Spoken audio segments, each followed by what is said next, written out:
Mobilité intermodale, quelques chiffres encore, permettez-moi. La mobilité est aujourd'hui de fait centrée sur la voiture individuelle, on le sait, c'est 80% des déplacements dans les agglomérations, alors que l'offre des transports en commun existe. Plus de la moitié des déplacements inférieurs à 3 km se font toujours en voiture. Et dans les zones urbaines, en heure de pointe, le taux d'occupation de la voiture est toujours de une personne. Comment changer les choses, comment aller plus loin, quelles sont les solutions? C'est Valérie Lacroute que vous accueillez à mes côtés et qui va nous faire partager ses réflexions. Valérie Lacroute nous rejoint, s'il vous plaît. Bonjour madame. Bienvenue, je vous en prie. Merci d'être avec nous. Valérie Lacroute, vous êtes présidente de l'atelier mobilité intermodale, vous êtes également députée de Seine-et-Marne. Vous avez donc présidé cet atelier, vous avez échangé.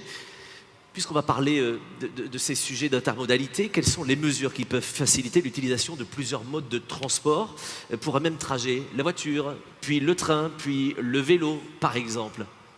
Oui, alors peut-être juste un petit mot avant de répondre très directement à votre question sur cet atelier qui est en fait un atelier très transversal. Hein, oui. Vous avez pu vous en apercevoir et il y a peut-être quelques éléments que je vais indiquer que l'on a retrouvés dans les autres groupes de travail. Donc j'ai envie de dire à Madame la Ministre que finalement nous avons assez bien tous convergé vers certaines propositions. Donc j'espère qu'elles seront reprises et je voulais vous remercier d'avoir lancé cette belle initiative et en profiter aussi pour remercier l'ensemble des services de la DGITM, on peut le dire, qui ont travaillé énormément sur ces ateliers en un temps record et je crois qu'on peut les applaudir. Et puis peut-être aussi tous les experts qui ont participé, puisque dans notre groupe de travail, j'avais 58 experts qui sont venus sur des réunions en des temps très courts, des délais très courts. Donc un travail très riche. Alors effectivement, l'intermodalité, vous l'avez dit, notre objectif c'était de répondre à ce besoin de mobilité croissant pour nos concitoyens, avec en même temps cette évolution technologique, on l'a vu dans différents ateliers.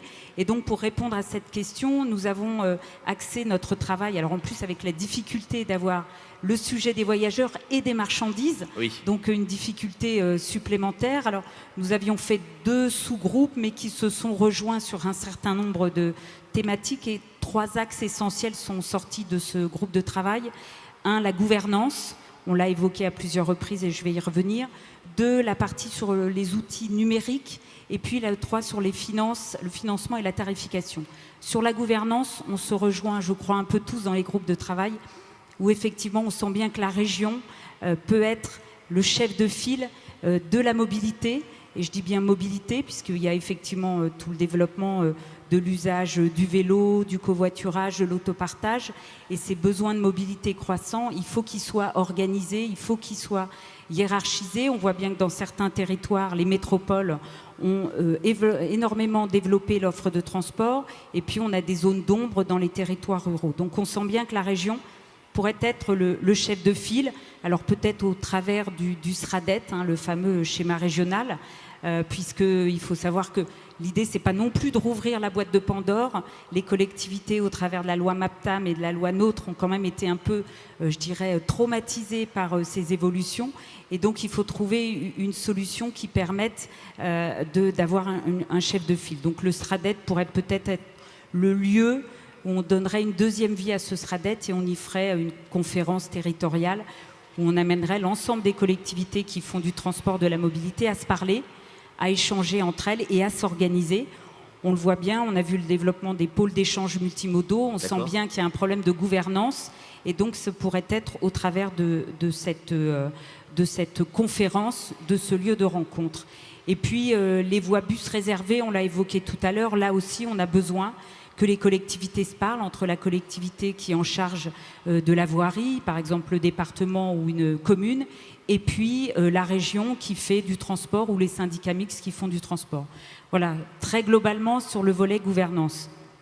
Le deuxième sujet, ça a été effectivement tous les outils numériques avec le développement des nouvelles technologies, avec un des groupes l'a dit, l'ouverture des données transport par l'ensemble des opérateurs pour qu'on puisse mieux développer tous les outils numériques et permettre à nos concitoyens de mieux se déplacer. Et puis un autre volet qui concernait plus les marchandises, c'est peut-être la mise en place d'une plateforme où l'ensemble des collectivités pourraient alimenter en mettant tous leurs arrêtés municipaux de voirie, de stationnement, puisqu'on sait que chaque année, l'ensemble des maires, et j'ai été maire, sont friands d'arrêtés municipaux pour changer le sens de circulation, pour modifier le stationnement, pour modifier le tonnage sur une voirie. Et donc, l'objectif de pouvoir mettre ça sur une plateforme, ça permettrait notamment aux déplacements en logistique urbaine, déplacement des marchandises, d'améliorer la performance des trajets. Et puis le troisième point, financement, tarification, qu'on va retrouver dans d'autres groupes.